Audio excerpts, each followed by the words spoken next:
Yo, I am back. I'm back again today. I know you guys missed me. I'm here for another episode. Today we're going to be talking about the Geechee people. The Geechee people are the last tribe of African Americans. They are the people that are located off of the coast of South Carolina.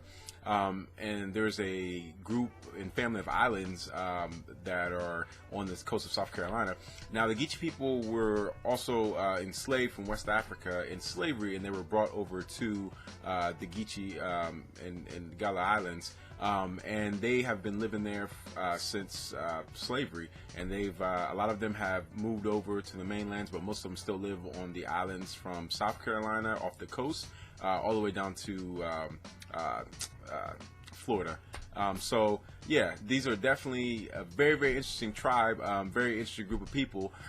They are African American, but they never lost their culture. They still speak a Patois, which is a mix between African language and English, and they actually have different dialects of it. So they have different dialects to where, and actually according to which island you go to, they have different dialects. So some islands speak more understandable Patois if you speak English, and other islands speak more of the Patois, which is more focused on the African language and mixed with the seafaring language that was sort of produced, on the islands when they were there. So similar accent to Caribbeans, Jamaicans, Haitians, and anybody that lives in the Caribbean of African descent.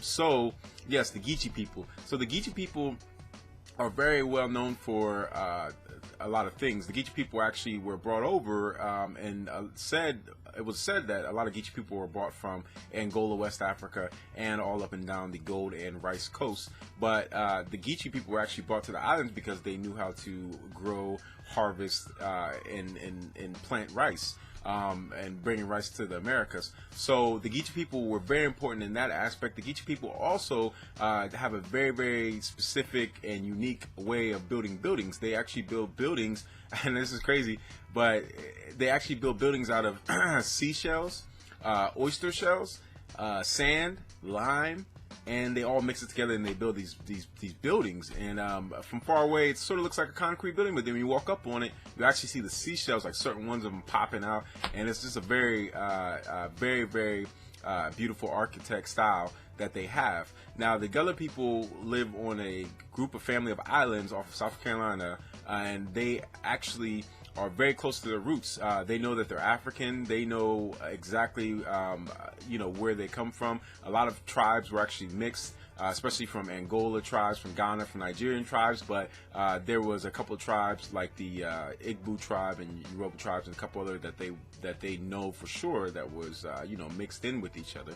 And the Gullah people are very, very proud people and very strong people. A lot of people, when the Gullah people come from the the South Carolina islands, and they come over to the mainland in Georgia or South North Carolina or throughout the United States, probably a lot of African Americans and other people will believe that they're from the Caribbean, but they're actually off of the coast in the United States, off of South Carolina coast. So the Geechee people are very proud. After slavery, the Geechee people were cut off from the mainland, so a lot of them had to become ferry-going people, in something that they had already acquired in West Africa as far as going out and exploring in the ocean, going out and exploring other lands and lakes and rivers and things like that. So the Geechee people, for a good 100 to 200 years, were actually going back and forth from the mainland to the islands in South Carolina with boats. There was no bridges like there are today, and don't get me wrong, every island is not connected. Every island doesn't have a bridge that connects to the mainland of South Carolina or North Carolina, but some do, and other ones you still have to take a ferry or a boat across. So with that being said, during that time period, the Geechee people actually didn't wait for anybody to give them land or say anything about it. The Geechee people would actually go to the auctions and buy the land. And now, majority of the land, if not all islands, are owned by Geechee people or African Americans in the Geechee tribe and the Gullah and Geechee nation and tribe. So they are very proud of that. They still walk around. You can go to the island and you can still see people walking around in traditional West African clothes, dashikis and things of that sort, in West African dresses. You can still find people there. Majority of the women and men still carry things on their head, which is a very traditional African thing. And also they love certain things that a lot of black people like, and a lot of black people don't understand why they like it. But for instance, the Gullah love watermelon, they love rice, and they love certain things that were brought over from West Africa, and they've never ever gotten rid of their culture. And since they own these islands, they never will get rid of their culture, and they're never thinking about getting rid of their culture, and they're very proud people. So the Gullah people they own their own land, and as far as the Gullah's diet, the Gullah people are, seafaring people. The islands are obviously cut off from the mainland other than the bridges, so a lot of the Gullah's diet is based off of, foods, ocean foods, or fish and oysters. So they might have, they eat anything from fish, oysters, shark, shrimp, lobster, anything that you would find around a island in a seafaring, providence or place where people live at. That's what they eat, and they love rice. So they mix a lot of, seafood with rice and a lot of fruits as well. So the Gullah people diet is the same. It's the same as soul food in a way, but it's predominantly based on seafood compared to maybe what's the best way I can say this? Not necessarily land animals, but compared to animals that have more area to graze and have more space to graze and have tons of, as far as chicken, cow, things of that nature that a lot of African Americans probably inland eat more than, especially ones that don't live close to the border. I'm sorry, or close to the sea, eat more often than they don't.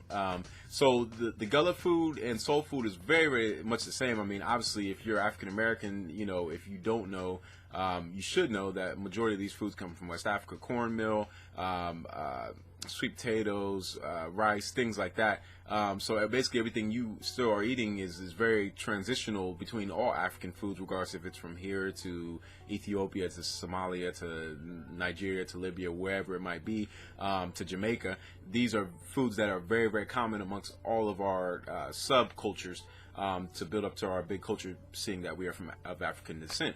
So the Gullah people have established schools, they have established roads and all kind of things on the islands, and I just thought it was very interesting that there's still one tribe left, tribe that's left in South Carolina and North Carolina and throughout Georgia, called the Gullah people, as far as being African American, and they know where they come from. They love who they are. A lot of them some are Christian, but majority of them are still African spiritual because they never got converted, off the coast on the islands. Some got converted, some converted, but a lot of them are still African spiritual, and they believe in African spirituality and religions. So the Gullah people are located in South Carolina. They're very warm welcoming people, and you should go take a visit down there and go take a trip down there and learn about the last tribe that's African American that still know who they are in the South. And that wraps it up for the Gullah people. This is a burst video, so it's very quickly. And if you want to know more information about the Gullah people, you can email me, comment at the bottom. You know how we do down there. Comment at the bottom, and just always remember to have positivity and to know culture and to learn and to understand who you are, because without culture you can never understand who you truly are. And once again, all praises and all thanks to the motherland. Like I got around my neck, I'm always representing. You can never change me. I'm going to be African to the day I die. So I just want you guys to understand that, and praise all, the Most High for this continent and all it's given us for our race and who we are. And if you have any negativity towards who you are in this continent right here, you really don't know your history, because if you did, you would know that this is what it's about, especially to love yourself and who you are. So that is all on the Gullah people, and like always, peace and love and blessings.